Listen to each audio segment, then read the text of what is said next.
Imagine waking up in a quiet medieval town, just as the first pale light of morning begins to spread across the narrow streets. The world feels still, almost suspended, as if nothing has changed for centuries. You step outside, and at first, everything seems familiar. Stone walls, wooden houses, the soft sound of footsteps in the distance.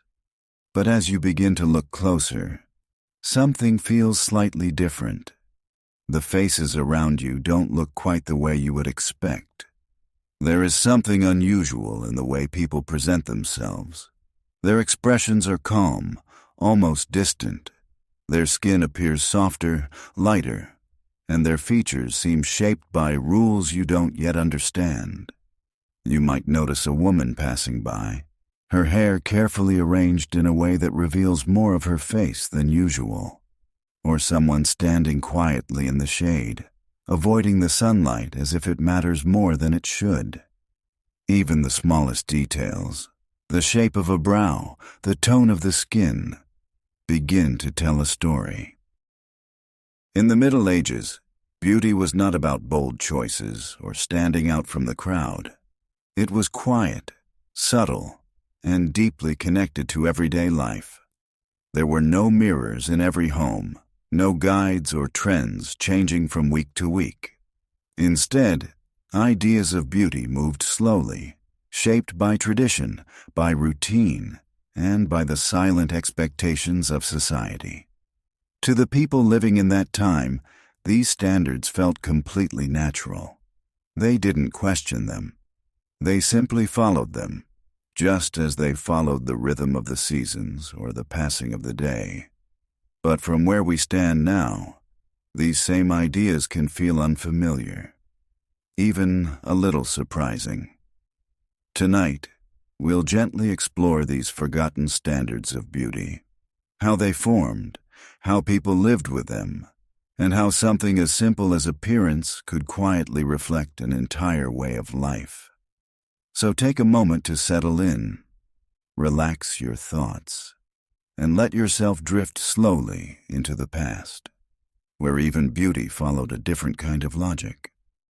As you continue walking through the quiet streets, you may begin to notice something subtle, yet strangely consistent: the shape of the face. At first, it's easy to overlook, but the more you observe, the more it becomes clear. Many people around you seem to share a similar feature. Their foreheads appear higher, more open, almost gently stretched upward.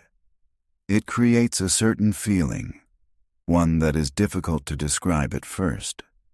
There is a calmness in these faces, a sense of stillness, as if the expression has been softened, simplified, and carefully arranged over time. This was not accidental. In the medieval world, a high forehead was considered a sign of elegance and refinement.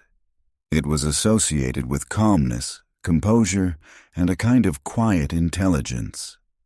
A face that appeared smooth and open was seen as balanced, almost serene. But what makes this even more interesting is that this look was not always natural. For many people, it was something to be maintained. Inside a quiet room, away from the noise of the street, a person might sit near a window where the light is soft and steady. The air is still.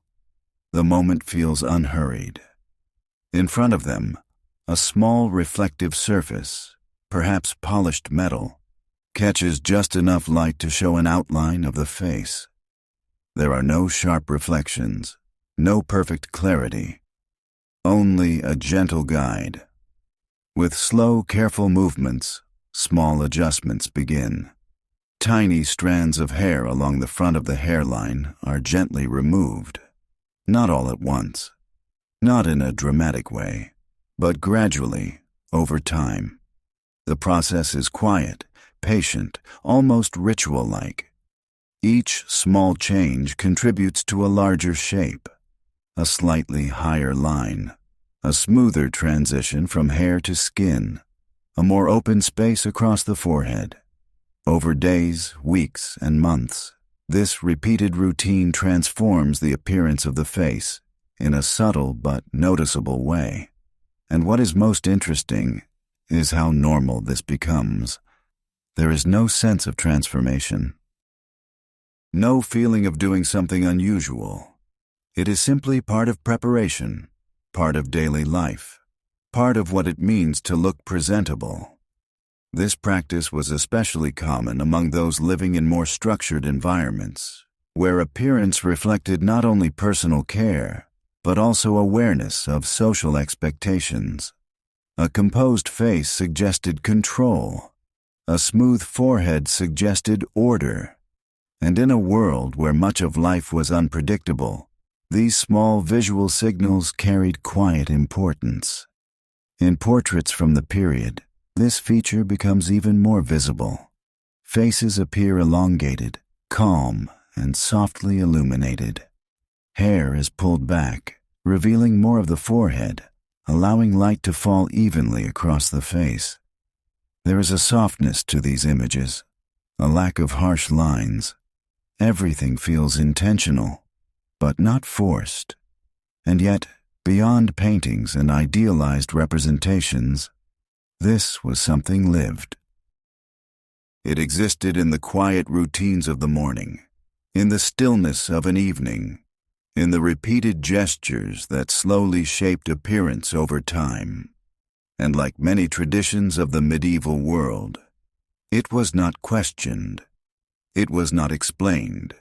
It simply existed as part of the quiet understanding of how one should look, how one should present themselves, how one should belong.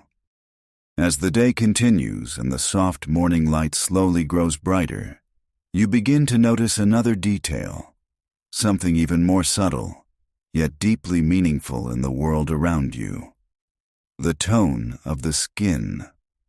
At first, it may seem like a simple difference. Some faces appear lighter, softer, almost gently illuminated. Others carry a slightly darker tone, shaped by time spent outdoors. But in this world, even these small variations carry meaning. In the medieval way of life, daily routines were closely tied to the environment.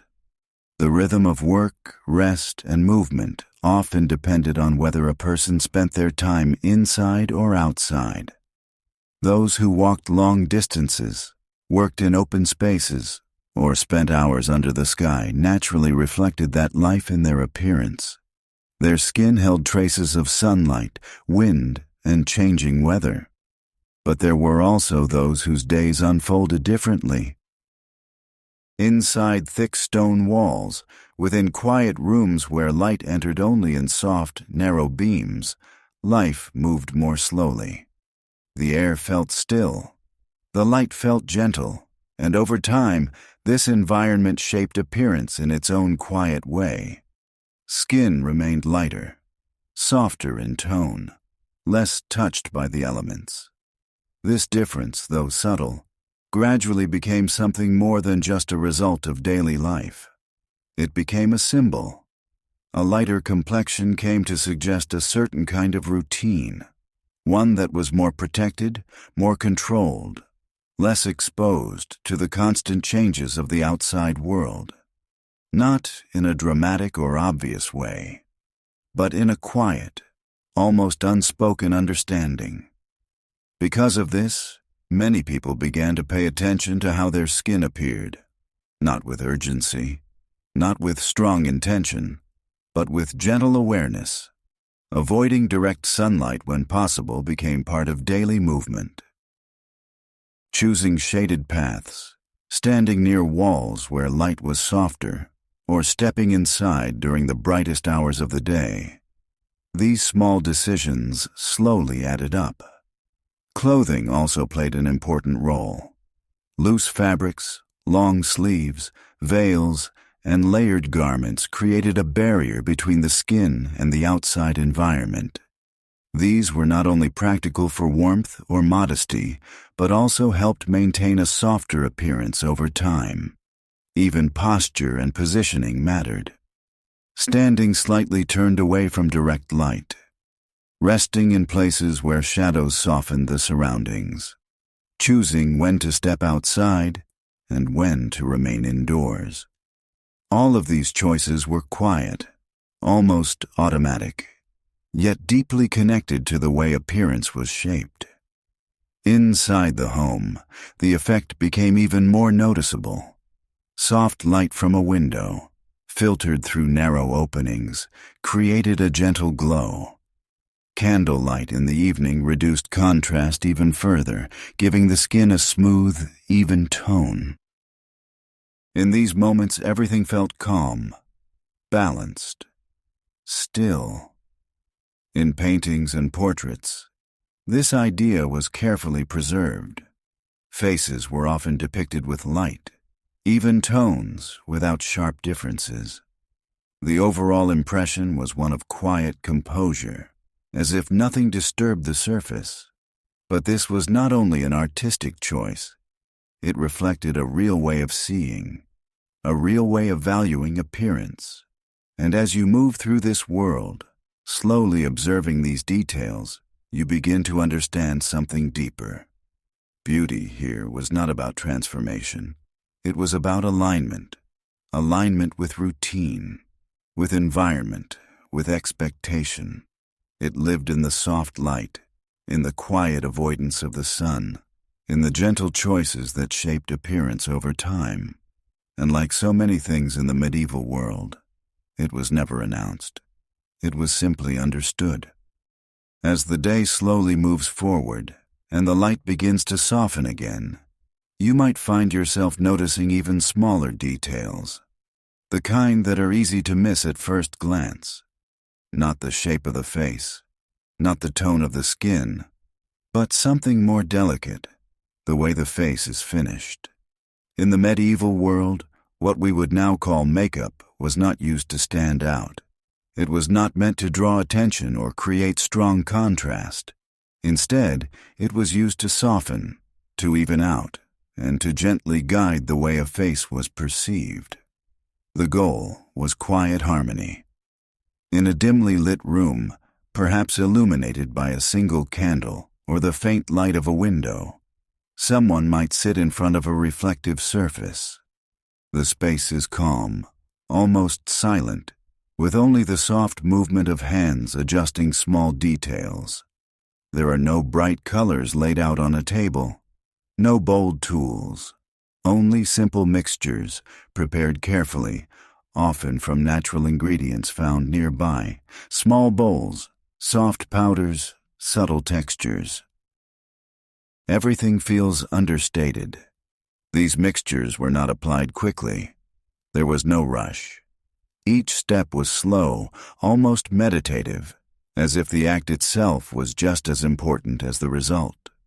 A small amount to smooth the appearance of the skin, a subtle adjustment to reduce uneven tones, nothing dramatic, nothing sharp, just enough to create a soft, balanced look. Sometimes the goal was simply to reduce anything that felt too noticeable. A shadow here, a variation in tone there, gently softened until the face appeared more even, more controlled.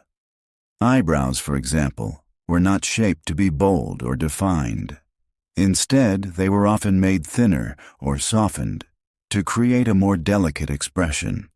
A strong or heavy line was not the goal. The ideal was something lighter, more restrained.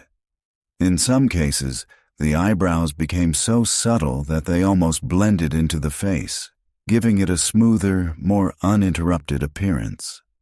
Lips were also kept natural. There was no intention to make them stand out. Instead, they blended into the overall calmness of the face, becoming part of a single, unified appearance. There was a quiet intention behind this. The face was not meant to be a collection of features competing for attention. It was meant to feel whole, even, still. In this way, the face was not divided into parts. It became one smooth, continuous surface, gentle, controlled, and quietly composed. In the soft lighting of the medieval home, these choices became even more effective. Candlelight, in particular, transformed everything it touched. It softened textures, reduced contrast, and created a kind of visual stillness. Edges became less defined, shadows became softer, and the face, in that light, appeared calm, almost timeless. A person did not appear bold or expressive. They appeared balanced, and this balance was deeply valued. Because in a world where daily life could be unpredictable, where the environment was not always controlled, maintaining a calm and composed appearance carried meaning. It reflected order. It reflected discipline. It reflected a quiet understanding of the expectations of the time.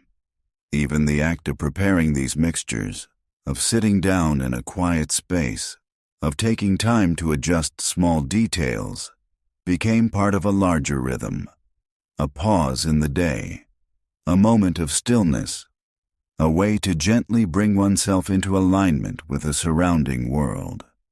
And so these small routines, mixing, applying, adjusting, became part of everyday life, not as decoration, but as a quiet ritual, a way of creating harmony between appearance, habit, and expectation. And as you continue to observe this world, it becomes clear that beauty here was never loud. It did not seek attention.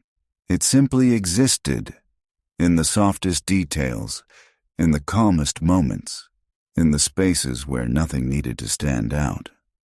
As the day slowly begins to fade and the light softens into a gentle evening glow, there is one more detail to notice. Something less visible, yet quietly present behind many of these routines. The materials themselves. Until now, everything may have seemed calm, controlled, almost effortless.